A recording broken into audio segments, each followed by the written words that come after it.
Hi, I'm Angela Ryder. Thanks for joining me today. I want to talk about something that comes up almost in every session I do to some degree, and that's the difference between your conditioning and your intuition and why it matters so much for being able to trust yourself. Because the thing is, a lot of people come to me thinking that their problem is that they can't hear their intuition or that somehow it's broken, or mostly they just can't trust what's coming up. What usually happens is that their conditioning is louder than their intuition. And they've learned over a long time to trust the loud, logical thing. So that's what we're going to dive into today. I want to start with the concept of self authority because I think it gets misunderstood. If you're someone who values community, interconnectedness, spiritual growth, which if you're watching this channel, you probably do, the phrase self authority can sound a little isolating, a little individualistic, like you have to go it alone. And that's not what I mean at all. Self authority isn't about isolation or deciding you don't need anyone. It's about taking responsibility for your own inner guidance. And it's about learning to discern whether your choices are coming from your intuition or from old patterns that you absorbed a long time ago. You can be in community, be supported by others, ask for help, and still be practicing self-authority. In fact, choosing to seek support is an act of self-authority when it comes from your inner knowing rather than your fear or a habit. So, how do you actually tell the difference between conditioning and intuition? Because they can feel very similar, especially when you've been listening to the conditioned voice for a long time. That feels like a true voice and it's really strong. But what I've noticed in my life and with clients is conditioning shows up usually as fear or resistance. It's got a quality of constricting or clamping down on that initial spark that comes up. And it wants you to stay small, stay safe, stay where things are knowable or known or predictable because it's a pattern. And it can feel really urgent and loud. So because it's been with you so long, it can feel like your instinct, like it's actually you, what you actually believe and what you think and how you want to react. But it's just part of that pattern of conditioning. But intuition is quieter, usually quieter. It has more of an invitational quality, like a gentle pull rather than a shove. And it doesn't always make logical sense, and it doesn't always come with a guarantee. And that's exactly why it can be easy to dismiss, especially when your conditioning is already telling you the reasons why it might be a bad idea. And here's what's almost poetic, albeit frustrating about it, is that sometimes your intuition will trigger your conditioned fears because it's pointing you to something new. So, you might have this new spark of doing something, and then your spark kind of triggers that reaction to come up. And it isn't necessarily a sign that something's wrong. It's sometimes a sign that your intuition is actually working and your conditioning is overreacting.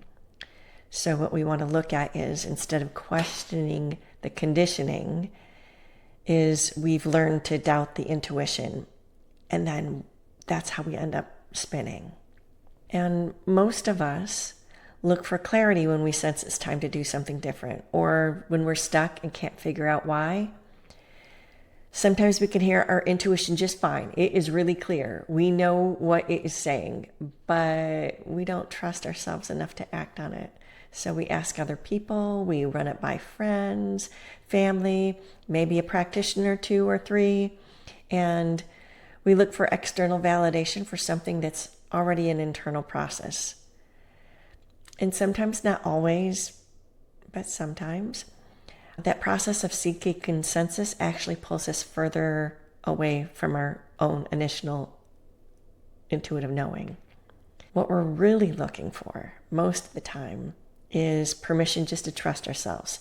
Not permission to stay stuck, not permission to keep avoiding, but permission to trust that inner truth that's already there underneath the fear and the noise. And I want to say this clearly. It's okay to want clarity. I look for clarity, and it's okay to need support to get there. That's not a failure of self-authority. That's actually how it works. Seeking clarity is part of the process of getting to know what's true about your intuition. So here are some practical things that you can do that I come back to. I share them with clients that are helpful for tuning in and building trust with your own inner guidance while you're trying to discern whether or not this is your conditioning or if it's truly your intuition. And the first one is just a simple check-in. When you're stressed or you sense your intuition is trying to get your attention, go ahead, place your hand on your heart and ask, what am I feeling right now? What do I truly need? You don't need to ask about what you should do or what other people think. It's about what you actually need. And this is a way of coming back to yourself when the noise is loud. And the second is a discernment question. When you notice strong thoughts or feelings coming up, especially around decision, pause and ask yourself, is this coming from my intuition or from conditioned fear? I mean, you don't have to be perfect about the answer. You're just building the practice of noticing. And by doing that over time, you get better at recognizing which voice is which. You'll get to notice when it's a clenched shutting down of your conditioning versus the excitement or the curiosity of your intuition. And the third is what I call choice journaling. So at the end of the day, you write down the choices that you made, even the small ones are helpful, and just reflect on what was behind them. Was it a fear? Was it a habit? Was it genuine inner knowing? And you don't have to do this all the time, every day, forever and ever. But even if you just start for a few days or give it a week, it can start revealing patterns you didn't even know were running in the background. And I definitely recommend handwriting if you can. There's something about that slower pace that it lets things surface. And this last fourth one is nervous system regulation. And this one's kind of a foundational practice because you can't hear your intuition clearly when your system is flooded with stress. It doesn't have to be elaborate. Just a few intentional breaths, a short walk, close your eyes, imagine a light around you. And just something that gives your nervous system a little permission to settle and quiet. Because when you restore just a little bit of calm, the intuition signal gets clearer. So self-authority is a practice and a way of looking at things. Some days it's clear knowing and decisive action. Other days it's just allowing yourself to rest and receive support. Both of those are the practice. The goal isn't to never need help. It's to build enough trust in your own inner guidance that when you do seek support from a friend, from a community, from a session with somebody like me, you can receive it and integrate it rather than hand your authority over to it. And as I like to say, you are guided, period. Whether you feel it or not, you are guided. And you can strengthen that connection of feeling and sensing it.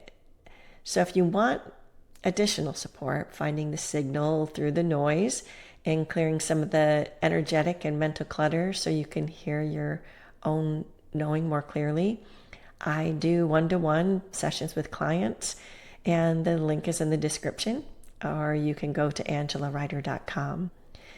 And if this resonated, subscribe, because I share this kind of grounded, practical guidance every week, and I will see you in the next one.